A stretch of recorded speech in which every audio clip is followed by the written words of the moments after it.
Hey guys, it's been a while since I've posted a video. That's because I've been spending some time not only working, but also on a new channel called Saving Green.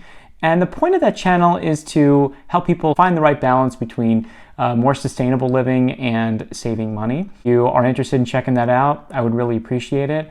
But as a transition to that channel, I decided to buy a new camera. And recently, the Fuji X-T200, which is a smaller budget mirrorless camera from Fujifilm, was on sale. So I picked it up and I actually got kind of a fun pack from Adorama, and it included a bunch of other stuff with it for not much more. So for about 50 extra bucks off the $4.99 sale price, normally lists for $7.99, I got a whole bunch of crap here and just want to kind of do a quick unboxing and initial impressions and see if it can help you. A quick caveat, I am a complete novice with photography. God damn! Thanks, noob. This guy gets it. Never really had any special cameras. I've had a few point and shoots in my life, but this is kind of going to be my first real camera, and I thought it'd be a good transition from cell phone footage.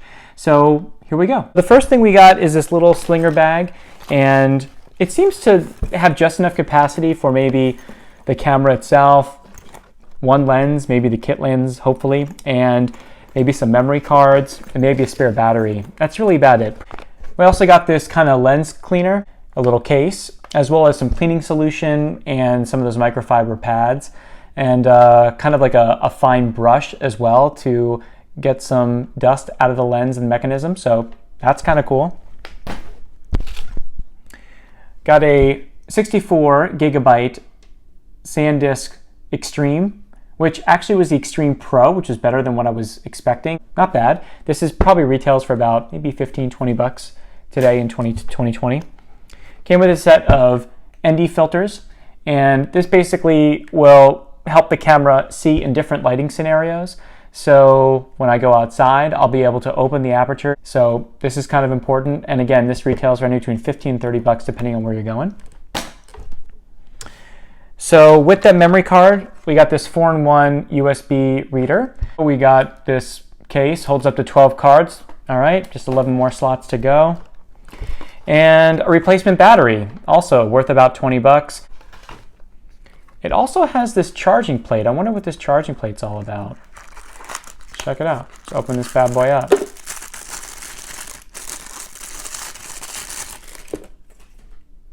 I wonder if it fits on this, which is the universal charger. Let's see. Perfect. So it came with the universal charger. I just can't seem to get it to lock in. Maybe I'm an idiot. Feels like I'm gonna break. Ooh, okay. Snaps right in. Awesome. It's got a little fold out. So this would be good. This would probably fit in the slinger. And car adapter, helpful.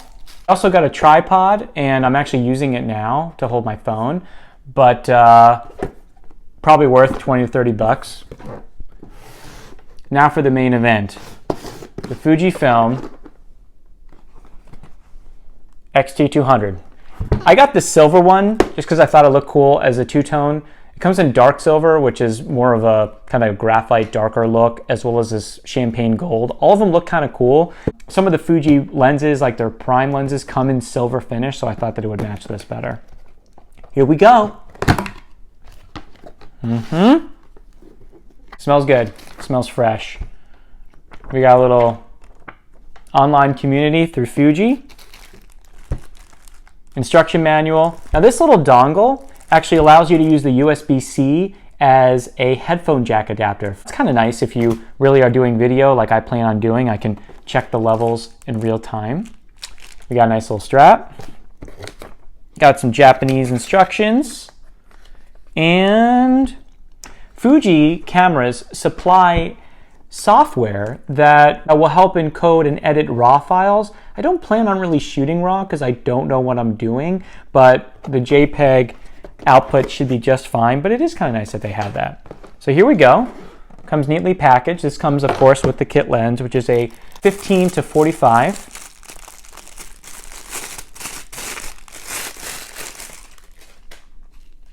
So this is it. Has some nice weight to it. Comes with a nice plastic protector on the adapter side. That's the lens itself. Again, plastic cap. The lens does feel heavy and solid. Maybe a little rattle to it, but it is OIS, or optically image stabilized. Now the camera itself just says digital stabilization, so this should be helpful. And here we go. There she is. The X-T200 silver Fuji camera. It feels nice. Now there's been a lot of criticisms online about the fit and finish of this and that it feels plasticky. Now, as someone who's never really had a real camera before, I think it feels pretty cool. There's this kind of fake leathery grip to it, and it has a flippy screen, fully articulated, which is awesome. There it is. And let's see, anything else in here? Well, let's put this back. So one thing that I plan on doing is protecting the screen, so we'll do that. And this is the battery door, so obviously I need to put a battery in, and the micro SD card slot is there. It's a single card slot and reader. The slot is very close to where I would screw in a tripod, and it's also off center, so it's kind of annoying, but it is what it is. And then, of course, this is the protector. We'll just leave that on for now till we're ready to rock. All right, so I'm going to set this down. And what else we got here? Got some nice cardboard, quality cardboard. All right, here's the battery. Don't know if it's charged. USB-C adapter cable. That's good. I think that's it. So I'm going to keep the box for now. So a few other kind of observations about this camera. So the record button is really, really small right up here. So that's not ideal, but it has a nice shutter. Not a impressive click. It's a little soft. Has a nice on-off button that I've heard some criticisms that the on-off button can be accidentally hit and sometimes you don't know if the camera is on or off.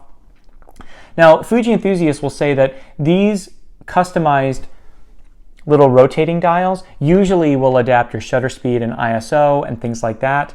But these I think are customizable. So some people criticize that because, you know, it's not automatically there. Same thing on the back. There's no automatic like autofocus buttons, but again, these are customizable buttons. So they're blank, and I feel like if you're switching between a lot of different cameras, this could be frustrating to customize and configure when it's not like ready to go out the box. But for someone like me who doesn't know what he's doing and will probably just try to take some time and make it work for me, I think that's kind of nice. It has a viewfinder. So let's go ahead and put the lens on for the first time. Oh! There she is, ready to go. If I were to like draw in my mind what a picture of like a good camera would be, it would kind of look like this, but maybe that's because I don't know anything about photography. Yeah, so there's a little orange circle that allows you to line it up. Let's get this memory card going. Let's pop her in. All right, Extreme Pro. It's like me, I'm an Extreme Pro at this. All right. I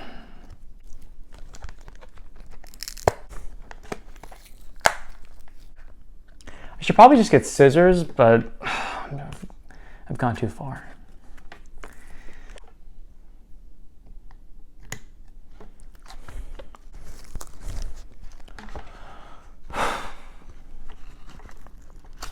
All right, I think I'm just going to try to return this. No, I'm just kidding. Oh, it's looking good.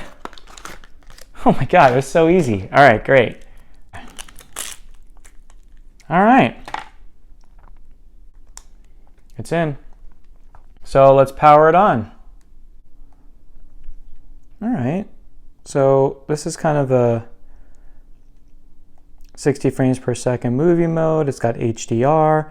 It's got all these different stabilization modes. I've heard that the digital gimbal is really not that great. HDR is also a little bit off. It does have movie autofocus, and you can do multi or area depending on where you're going to be going. I'll leave it to the defaults for now. It does have a little pop-up flash, which is kind of cool. It's got time interval, it's got time lapse, it's got different autofocus, and it's got eye and face autofocus. It's got 425 options to focus. Might as well maximize it. Face and eye detection, yep. Auto eye, boom. It's got different simulation modes. So that's kind of cool, and you can kind of slide it over. That's cool, you can kind of slide it over to see what the different options are for video. So that's kind of neat. So obviously the touchscreen is completely integrated, which is nice. I think that's an advantage over the Sony a little bit. This is what the top looks like. That's if I want to add a flash. Just pops right up there. Very cool. Not sure what any of these dials do, but you know, I think that I heard that if you just leave it on SR Plus, it kind of does everything automatically for you. All right, so I'm going to play with it a little bit. Just giving you a little walkthrough.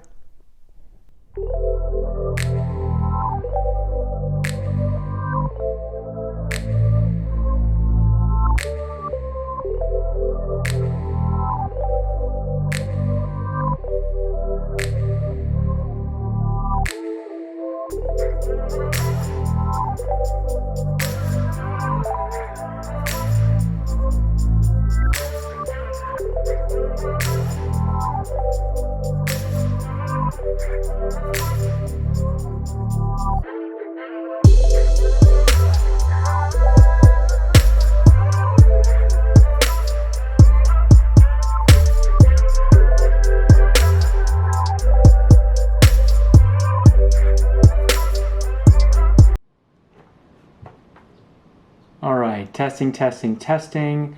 This is in 1080p with the onboard mic. All right, this is 4K 25.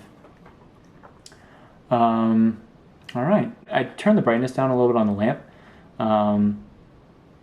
This may seem to work decently well. Tracking on, test number 4, 4K 30, onboard mic. This is not plugged in. Okay, so how was it? Well, you can see by some of the pictures I had a hard time focusing. Also, I think that the ISO was just too high, and I was overexposed on almost every picture I took. But on the close-ups on the chandelier or on the bar set, I think that the depth of focus was pretty good, even with the 3.5 to 5.6 aperture on this camera, on the kit lens, and had a decent, nice background blur. I think the bokeh looked pretty good. You can manually focus and zoom with this. There's a motorized mechanism in here, so there's a bit of a delay, and you can also do that with this dial here. But getting these to do what I want them to do wasn't really that obvious. There looks like a hot shoe up here that I can hook up a mic or anything like that. I'm excited to play with this. I think that even without any sort of instructions and any sort of real knowledge of what I was doing, you can see that the quality of the pictures is perfectly fine, and in fact better than what I was getting out of the iPhone.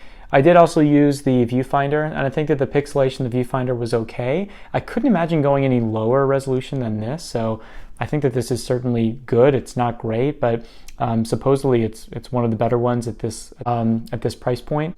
I think if you're in the market for a step-up camera from your phone, I think that the X-T200 is a really good value now, especially if you can get it at the price point of $500. But even at the retail price, about $700 or $800 with the lens, I think it's good.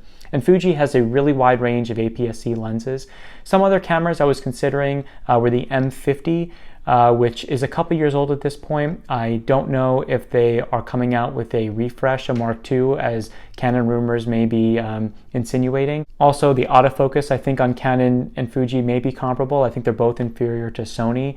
The A6100 is a camera that came out around the same time as this one, I think January of this year, January of 2020, and it's just a little bit more expensive right now, and it still doesn't have IBIS or in-body stabilization, and the digital stabilization on Sony I think is inferior to Fuji, but I do find that perhaps the autofocus may be better. And right now at this stage, I do need to play with that a little bit more to get better experience. And the Sony ZV-1, which is a all-in-one point and shoot that has a 1.8 to I think 2.8, 24 to 70 millimeter lens. And that has some really cool features. It's got like a automatic product showcase mode where it'll adjust the focus. It does have digital stabilization. I think that is probably analogous to this, but that retailed at $750. And again, I think that if you're gonna make the leap to a quote unquote real camera, then just go all in. Is it as small? Is this gonna be as small as the ZV-1? No, this is a little bit bigger. It's not pocketable per se. But I think the flexibility is there, and Fuji, with their wide range of APS-C lenses and some of the even third-party lenses that are available, seem to be, really good. And I think that if you're in the market for a smaller camera, I think the Fuji lineup is nice because they're really dedicated to APS-C, as opposed to some of the other brands that dabble in it, but really are looking at their full frame market most of all. And even though the Sony E-mount, you can switch between the full frame and the APS-C sensor size cameras, the full frame glass seems to be better. It's more ubiquitous, but it's just so much more expensive. So I think that, if you're on a budget, I think that the Fuji platform is the way to go. And so far, I recommend this camera. I am, at least in my very amateur opinion, impressed with the build quality and the feature set. So thanks again for checking this out. And if you have any questions, please comment down below. And if you have time, check out my other channel, Saving Green, if you want to be more sustainable on a budget. But until then, have a good day, and I'll talk to you soon. Bye.